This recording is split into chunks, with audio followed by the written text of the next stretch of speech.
This is no word of a lie. I was in the bathroom and I was shaving, and I was just idly thinking to myself, this is cool, Ralph, you know, here you are, you're like 32, but what are you going to be doing when you're 40? How sad would it be if you were still pretending to be like young and jumping around? Although, ironically, there are loads of 40, 50, 60-year-old like rock stars and that, aren't there? But I just wondered, and then this voice just said to me, not an audible voice, but like a you know, the voice in your head type thing, just said, don't worry, Ralph, you're going to be a Methodist minister. And an old mate from school had become a Christian, and he said, why don't you come with me to this youth group, this Christian youth group at the church? And I'm like, go on then, whatever.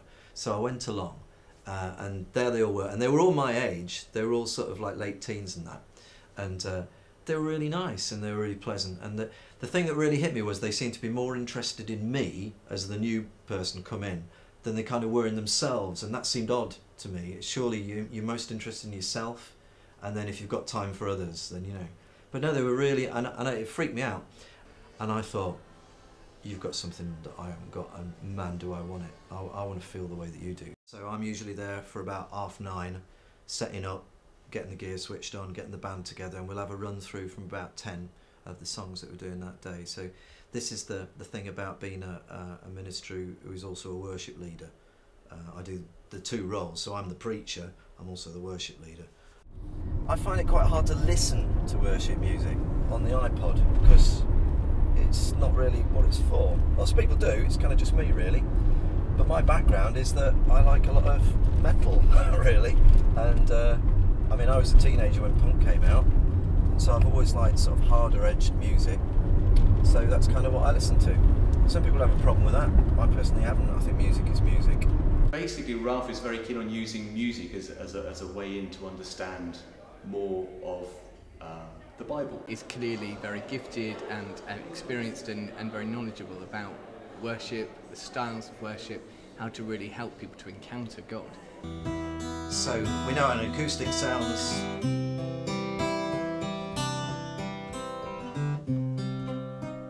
and a lot you can do with it in worship with something like that. Okay.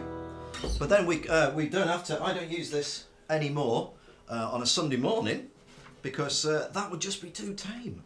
I will take this into primary schools with me and sing jolly songs to kids with it, and I would do it at a more chilled out service of worship.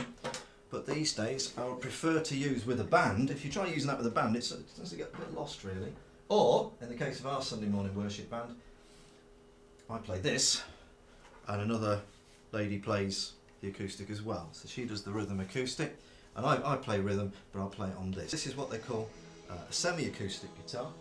So it's not an electric guitar, but it's not really an acoustic either. It's kind of in between. You can see it's got the violin holes. It's a hollow-bodied guitar. So I like it because it's kind of halfway between an electric, you know, a solid-bodied electric and the acoustic. And you can play it quite gently, or like, you know, just without any treatment on it at all. Sounds quite similar to the acoustic.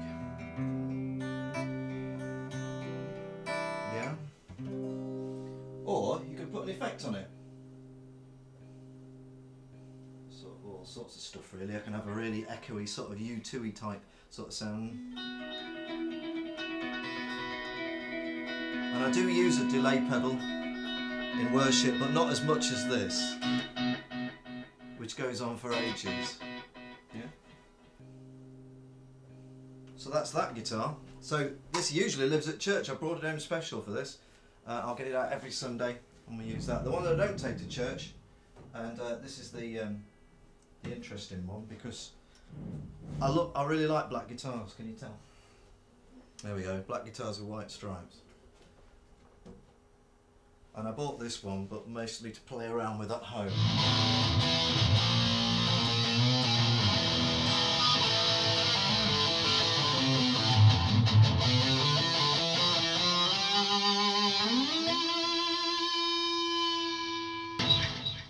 That sort of thing. That's too metal for church. So is there any part of you, in the deepest, darkest parts of you, that regrets maybe not further pursuing a career in music? Well, no, and I mean that because, like I say, I get to pick up a guitar every day, and that's not pick up a guitar in this room and mess around. It's pick up a guitar and go to a school and entertain 300 kids and tell them about Jesus.